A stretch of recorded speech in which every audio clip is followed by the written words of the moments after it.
அஸ்ஸலாமு அலைக்கும் வரஹ்மத்துல்லாஹி வபரகாத்துஹு. நேற்றைய தினம் மிகவும் துக்கமான தினம். ஃபயருன் அவருடைய இழப்பு மிகவும் கவலைக்குரியது. ஊர் திரண்டு ஜனாசா தொழுவித்து நல்லடக்கம் செய்தது அவருடைய அந்த நட்பண்புக்கு ஊர் கொடுத்த மதிப்பு என்று நாம் சொல்ல வேண்டும். அதில் இரண்டு பாடங்கள் நமக்கு இருக்கின்றது. ஒன்றுதான், ஒரு நல்ல மனிதனுக்கு பின்னால் எவ்வாறு அந்த ஊர் திரளும் என்பது அது ஒரு பாடம். இரண்டாவது தான், அந்த நல்ல மனிதன் எவ்வாறு மரணிக்க செய்யப்பட்டான் என்பது அது இரண்டாவது பாடம். யாருடைய குற்றத்தால், யாருடைய தப்பால் மரணிக்க செய்யப்பட்டான் என்பது இரண்டாவது பாடம். நாம் இதை இளைஞர்களின் குற்றம் என்று நாம் தட்டி கழித்து விட முடியாது. இளைஞர்களின் குற்றம் அல்ல. உண்மையில் அவர்கள் மிக பெரும் சக்திகள், ஆனால் நெறிப்படுத்தப்படவில்லை. நெறிப்படுத்தப்பட்டால் மிக பெரும் சக்திகள் அவர்கள். அவர்களுடைய வயது, அந்த டீனேஜ் வயதில் நாம என்ன செஞ்சோம்? நாமளும் அந்த எல்லாரும் டீனேஜை தாண்டி வரக்குள்ள ஒரு ரோல் மாடலை தேடுவோம். நாம யாரை போல நாம வரணும்னு சொல்லி அந்த நம்ம ஊர்ல இருக்கிற, நம்ம வீட்டில் இருக்கிற மாமாமார், காக்காமார், அதே போல நம்ம சமூகத்தில் இருக்கிற தலைவர்கள் சொல்லி பார்த்து ஒரு ரோல் மாடலை பார்த்து தானே அந்த பிள்ளைகள் உருவாகும்.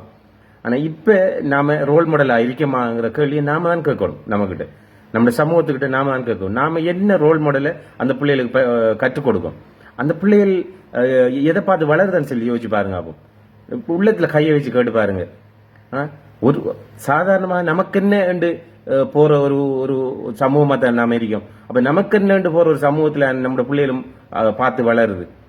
அதுதான் பிரச்சனை. அப்படியான பிள்ளைகள் தான் நம்ம பிள்ளைகள்கிட்ட நாம இப்ப சொல்லி கொடுத்திருக்கோமா? நாம இந்த வேகம் இல்லவாப்பா, வீரத்தனம், ஒரு பொறுப்போட நடக்கிறது தான் ஆண்மைத்தனம் சொல்லி நாம சொல்லியிருக்கோமா? அந்த பொறுப்பு என்னன்னு சொல்லி நிதானமா அவனோட தலையை துறாவி நாம எத்தனை பேர் அந்த பிள்ளைகளை சொல்லிப்போம். டோட்டலா ஒரு பொடிய முகமா போறான்னு சொன்னா அவனுக்கு இவன் எங்க போய் சதிமுகத்துல விழுந்துருவானு சொல்லி திட்டுற வேளான பார்க்கும். கூடுதலா 90% திட்டுற வேளாம் பார்க்கும். சிலது நாம துவா கேட்கறது மிதிக்கி. ஆனா அப்படி நாம சமூகத்தை மாற்ற இயலாது, இளைஞர்களை மாற்றவும் மேலாது. அவர்களை சரியாக வழி நடத்த வேண்டும். நாம் இங்கு ஒரு அமைப்பினை உருவாக்கி இருக்கின்றதுக்கு நோக்கம் அதுதான். இந்த ஃபயருன் அவர்களுடைய மரணத்தின் ஞாபகமாக இந்த அமைப்பு உருவாக்கப்பட்டிருக்கின்றது. அதுதான் வீதி ஒழுங்கு செயலணி என்று சொல்லப்படுகிறது. ரோட் டிசிப்ளின் மூவ்மெண்ட் என்று சொல்லி நம்ம RDM சொல்லி அந்த அமைப்பை உருவாக்கி இருக்கணும். இதன் பிரதானமான நோக்கே இந்த இளைஞர்களை அழகாக வழிப்படுத்துவது, அவர்களை ஆறுதலாக வழிப்படுத்துவது, அவர்களில் குற்றம் பிடிக்காமல் அவர்களை நல்ல முறையில் வழிபடுத்துவது. நாம் வேகமாக சைக்கிளை வேகமாக ஓட்டாப்ப இந்த சமூகத்தை வேகமாக ஓட்டன்னு சொல்லி எப்பயாலும் சொல்லியிருக்கமா?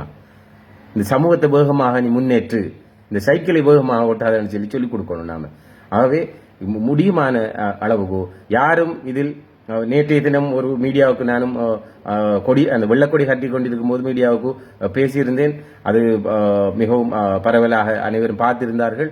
அது கொஞ்சம் ஆவேசமாக பேசினா போல நான் உணர்றேன். அது அப்படி பேசியிருக்கப்படான்னு நான் நினைக்கிறேன். அப்படி இல்லை. உண்மையிலே நம்ம பிள்ளைகளை நாம வீட்டில் நாம ஹெல்மெட் போடாமல் இருக்கு, நாம வேகமா சைக்கிள் ஓடிக்கிட்டு நம்ம பிள்ளைகிட்ட நீ வேகமா ஓட போடா, நீ ஹெல்மெட் போடாமல் இருக்கு, ஏன் ஓடுறான்னு சொல்லி அப்படி கேட்டு அது நடக்க மாட்டாதானே. நாம திருந்தோட நாம பள்ளிக்கு போகக்குள்ளையும் ஹெல்மெட்டை போட்டுக்கு போய் பழகி நம்மடுச்சுன்னா நம்ம புள்ள நாம பட்டக்கிறோம் உள்ள ஹெல்மெட்டோட அம்பட்டக்கிறாங்க. நாம தன் ரோல் மாடலா மாறணும். நம்ம சமூகத்துல எல்லாரும் நம்ம இளைஞர்களுக்காக நாம ரோல் மாடலாக மாறணும்டா இன்ஷா அல்லாஹ் நல்ல மாற்றம் ஒன்று கிடைக்கும். அதுக்கான முயற்சியினை இந்த அமைப்பு செய்யும். இந்த அமைப்பில் பல ரோல் மாடல்கள் இருக்கிறார்கள். அவர்கள் அதனை படிப்படியாக கடத்தி அனைவருக்கும் அதனை செய்வதற்கான முயற்சிகளை செய்வார்கள். இன்ஷா அல்லாஹ் எல்லோரும் அதற்கு ஒத்துழைப்பு வழங்குங்கள். பெற்றோர் ஒத்துழைப்பு வழங்குங்கள். ஆசிரியர்கள், அதிபர்கள், இந்த அக்கரைப்பற்று பிரதேசத்தில் இருக்கின்ற அதே போல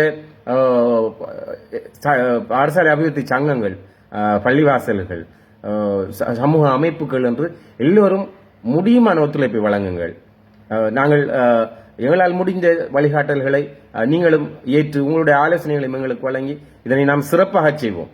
இதில் எந்தவித குற்றம் பிடிக்கிற வேலையும் செய்யாமல் நல்லதொரு சிறப்பாக செய்து நாம் போலீசாருக்கு வேலை வைக்காமல் நமது சமூகத்தை நாமே வழிநடத்தி நல்ல சமூகமாக மாற்றுவோம் என்கின்ற கோரிக்கையினை உங்களிடம் விடுத்தவனாக அஸ்ஸலாமு அலைக்கும் வரஹ்மத்துல்லாஹி வபரகாத்துஹு.